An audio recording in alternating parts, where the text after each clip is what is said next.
What is going on, my mad people? It's your boy, the Madcrownxox on Anime, and I'm here to give you a review of YUUKI YUUNA, the Hero Chapters, Episode 4.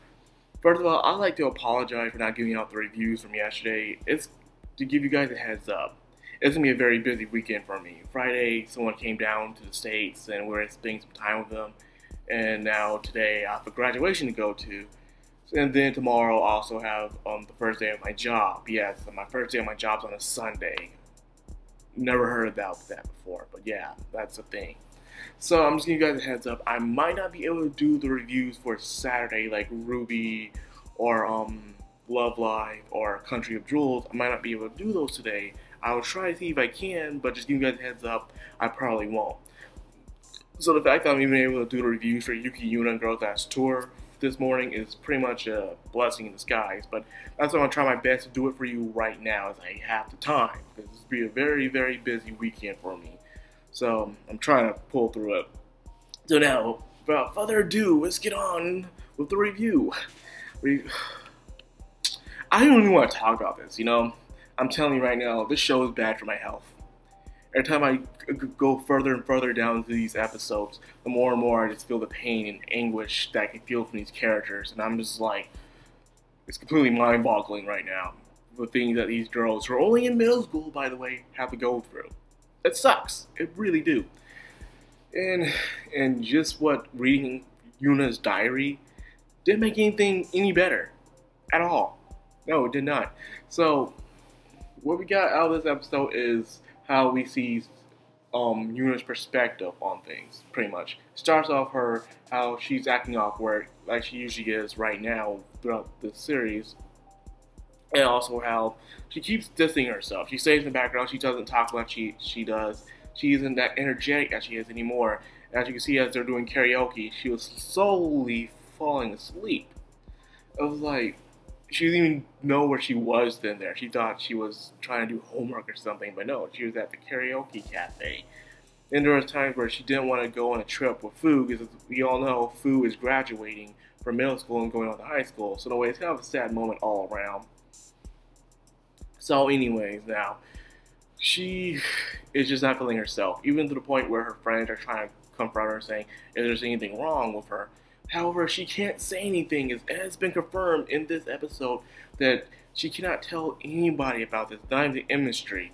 She has to keep this to herself. It is a curse, and she tells anyone or even writes it to anybody, it will spread. So, I guess it's meant for her to suffer alone, and that's what's the point of it.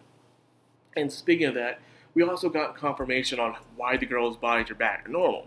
People who watched YUUKI YUUNA without reading the books and saw the ending to last season, they thought it was a BS happy ending. Like, out of nowhere, they get their bodies back to normal. It makes no sense. But turns out their bodies didn't go back to normal. What happened was, after that last fight from last season, their bodies were completely destroyed, especially Yuna's. So what happened was Shino-sama made them new bodies. So that's why their bodies from before were they were a mess. You couldn't even use them no more because it was the effects of using Maokai too much. But now, they made them new bodies. However, Yuna, who took the most damage, surprisingly, out of anything, pretty much in a way broke a taboo, which angered the Shino-sama gods, the flame god, I believe. And because of that, it put a curse on her. So it turns out, even without saving Togo, she would have gotten this curse one way or another. So, which is weird, because Togo also committed a taboo, and also Yuna also committed a taboo. And because of that, it's the reason why their bodies were being cursed. However, Togo is free now, so it's only Yuna who is suffering, which really sucks. Now, we all found out as well in this episode that the other characters also knew what Yuna was going through. Well, mainly Nogi and Togo, pretty much. The others didn't know. They were just curious. They're just regular people compared to Togo and Nogi, who were previous heroes, and especially Nogi being a very powerful, godlike, magical girl. Nogi found out because she went to Emistry, and Emistry didn't do much about it because no one was allowed to tell anybody. But what she did instead, they asked Yuna to write a diary. After Yuna came from a coma for last season, they told her to continue to write a diary on how she feels and how her day was. So I guess she thought it was just a normal diary to write. And she realized as the diary kept going further and further, things started to get worse for her. So like a documentary of someone's freaking life just going into the total toilet, and that just really sucks for her. So now, on the funny side, the show still has comedy despite its mass producing of suffering. It still has good comedy scenes, and one of the biggest ones on this episode was Toga. Toga is a freaking stalker. I understand it's for the sake of her friend's safety, but she is a freaking stalker. Like, you are a girl who's late at night, has a projector out in this empty room, and you're pretty much taking all these pictures. Don't even know how or when did you even take these pictures of Yuna throughout the whole entire, God knows how long she has been doing this. And she realized that Yuna was not being herself, which we all knew, even they knew. And how she like, that's not Yuna smiling, why does she look so sad? Like, you see Yuna clearly smiling in the picture, but to Toga, she's freaking in suffering pain, which she is. But the fact that she can tell that, and I have a good thing and bad thing about this. One, she's a good friend to tell that how her friends truly feel. That's a good friend. That's like a 1 in a million. The second thought is that it's how you're stalking her by constantly taking pictures of her and you looking at them at night on a projector. That's freaking creepy. Anyway, then she even breaks into Yuna's house, into her room. And it was funny because she was using her fairy, and the fairy and them were using sign language to let them know what they were doing. It was a hilarious scene. Despite how much sad this episode was, Togo made this episode hilarious. And she even stole the book and everything. And the weird thing was how Yuna had the lights on. So as further we got into the story, we finally got to see Yuna's diary. She gathered everybody around and it explains everything that Yuna was going through personally. Things we ourselves didn't even know what she was doing as we were watching this episode. Like how they were eating the food, the cake, and it was delicious, but however when Yuna got home, she threw it up. Or how Fu wants to go to the hot springs for her graduation farewell, but Yuna didn't want to go because, of course, she says they go every year. But then, yet again, the real reason is because she has the curse on her back. It's spreading, and she didn't want her friends to see that curse.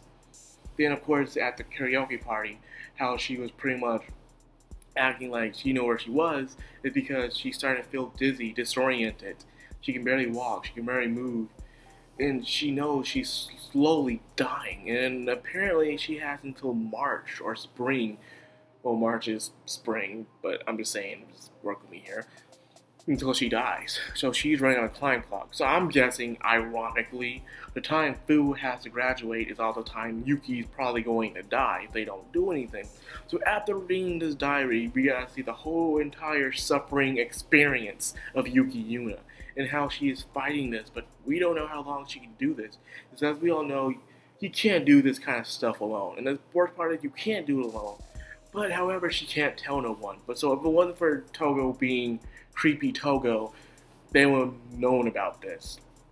So now Karen, who also felt bad about it because she was trying to open up to Yuna, but however Yuna couldn't say nothing, so Karen thought that Yuna was just being selfish.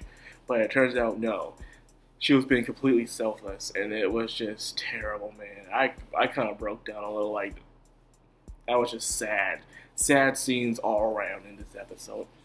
And I don't know how much I can take this, man, but hey, we got 2 episodes left until this ends, and my goodness, I don't know how much I can take, ladies and gentlemen.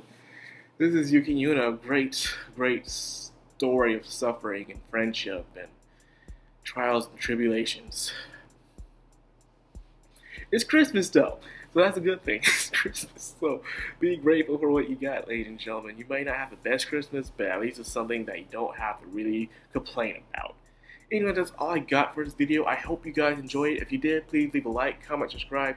I'll be much obliged. This is Madcrownxox, signing out.